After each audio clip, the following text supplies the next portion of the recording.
Well, to quote Fee Waybill from the Tubes, what do you want from life? Is it really fame? I'm Scott Ott with Bill Whittle and Stephen Green. This episode of Right Angle brought to you by the members at BillWhittle.com. Gentlemen, there's a story in GreenwichTimes.com or Greenwich Time. It could be Greenwich Mean Time. In any case, somewhere in Greenwich, I assume Connecticut, of a survey of some 5,000 Americans, and 92% of the survey respondents said that fame is part of how others view success. However, when they ask the same people, how do you view success? Only 3% of them said that fame was involved. I found this to be a fascinating case of a variety of things, including the difficulty of doing a good survey and the possibility of self-deception as well as projection. In essence, they were. The question is, do you define success in your life as being rich, having a high-profile career, being well-known? Or, and this was the one that was embraced by, I think it was 93% of Americans said, success is following your interests and talents to be the best you can be at what you love the most. So that's really success and fame. However, Stephen Green, I'm wondering, because if so many people think that other people are really after fame, is it possible that so few people are really after fame? Wow, that's tricky. I have no idea. It's one of those logic games that you could kind of play with and fiddle with like a Rubik's Cube all day and probably never solve the dang thing. What I do know, though, is that when Americans say that fame is not a measure of success, that really warms my heart because fame is just absolutely poisonous. I'm convinced of this. I think it was Paul Simon, not Paul Simon. I know it was Paul Simon, but I think it was our former boss at PJ Media, Roger Simon, who pointed this out about one of my favorite performers, Paul Simon, singer-songwriter, and that is that after Graceland, his 1985-86 just masterpiece, he reached that level where no one could tell him no anymore, and his music became a lot less interesting. There was nobody in the studio to say, Paul, you're just indulging in what you want to do, and you're not thinking about your audience anymore. And he's produced some fine singles since in the last 35 years, but he hasn't put out an album as great as Graceland. What's so interesting about that album is when he made it, he was pretty sure his fame, his career was over. His previous album that I've just, the name of it slips my mind, had flopped. His marriage, and I believe he was married to the late Carrie Fisher at the time, was in collapse. And he was driving around. He tells this story on the making of Graceland. He was driving around in his car, and he kept putting the same cassette in the tape deck. And it was this African band from South Africa, Ladysmith Black Mambazo, that nobody had ever heard of. But his friend of it is to pass along this demo tape, and he couldn't stop playing the thing. So he figured, nobody cares what I do anymore. I'm going to go to Africa and just jam with these guys and record it and see what happens. And he didn't even have any songs written.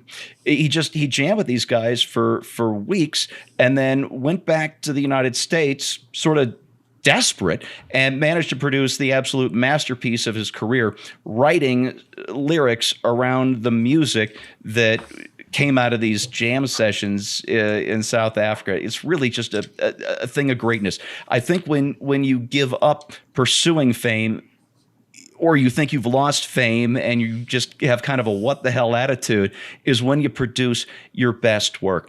It's when you're sitting on the top and looking down and nobody can tell you no, that you end up languishing in your own self-confidence. And that's a bad place for anybody with any ambition or artistic ability to be. Bill, it would seem that if you look at the social media channels around us, that people crave nothing more than those thumbs ups and those likes and the plaudits that they get in the comments sections on Instagram or YouTube or any of these others. And yet the results of this study seem counterintuitive. And I actually had to write this down, and I may have to say it more than once to get across what I'm trying to say. But I'm not sure I buy this idea that while most people think that everybody else is after fame, but I'm not. And so here's the question. If we're so wrong about what other people want, how can we judge things like their political views? And the corollary, if we're lying to ourselves about our own craven yearnings, what we really want, how can we have any confidence that we are not just trying to satisfy our own bellies, so to speak, or our self-serving vanities? Does that make sense? I think it does. Yeah. And I think the question of, in that particular case for your question is, does fame own you, or do you own fame?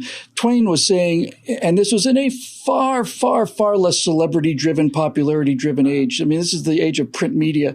But Twain would talk about people who would go on 40 or 50 years later and say that, Queen Victoria was visiting our town and she stood right next to me. She was as close to me as you are. I could reach out and touch her. And it connects people to something bigger than them. It connects them to history. It connects them to the kind of the mainstream of culture. So I think when people say that they don't want to be famous, that kind of little fame is not what they're talking about. I think what they're talking about in the study is they're not driven by fame. It's not their primary motivation.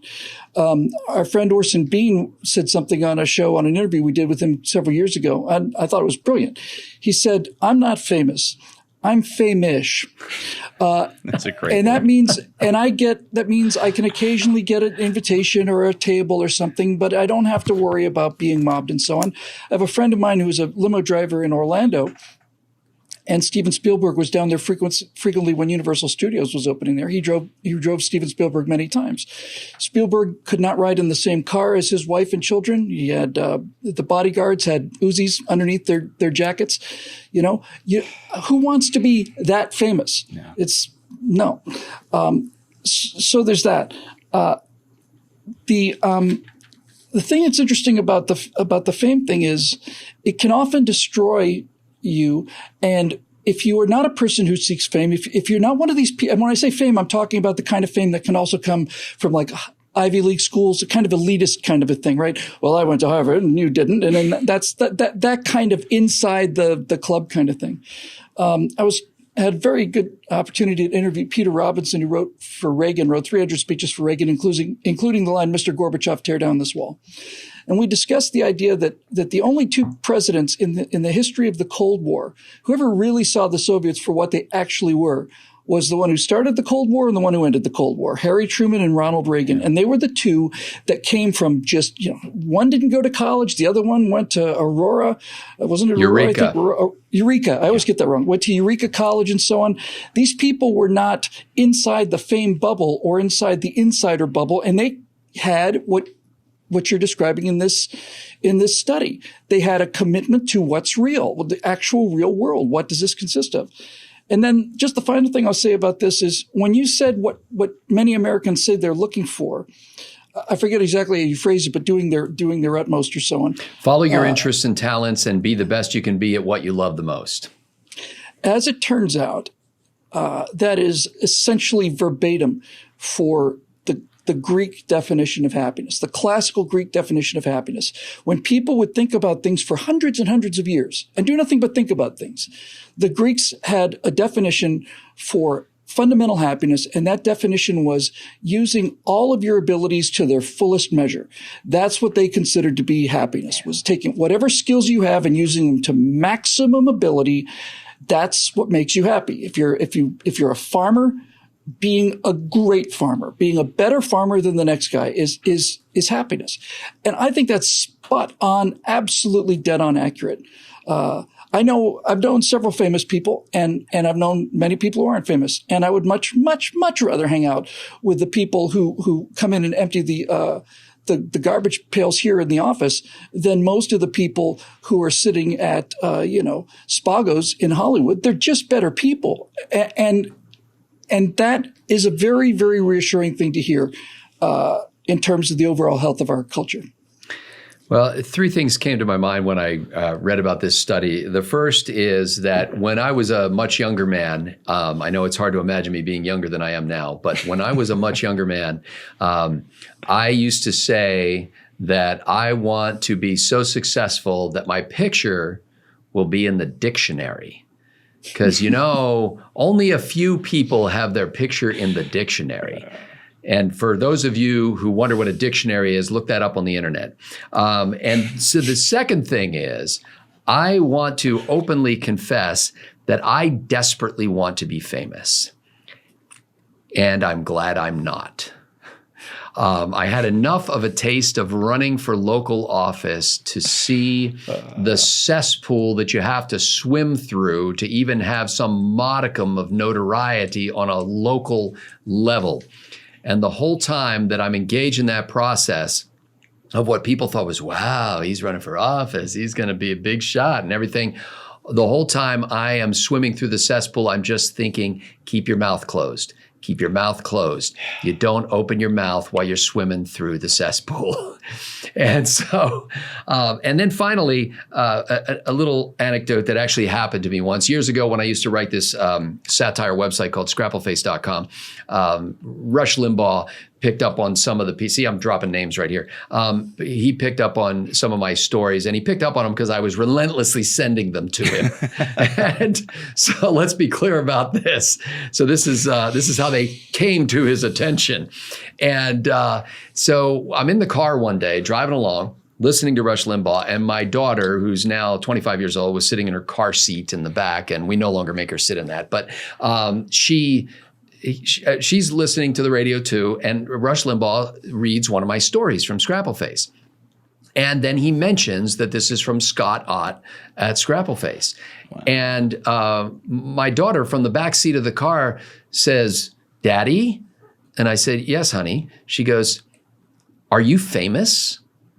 And I said, "Well, yes, honey, but not many people know about it." For Bill Whittle and Stephen Green, I'm Scott Ott. Thanks to the members at BillWhittle.com for keeping us humble.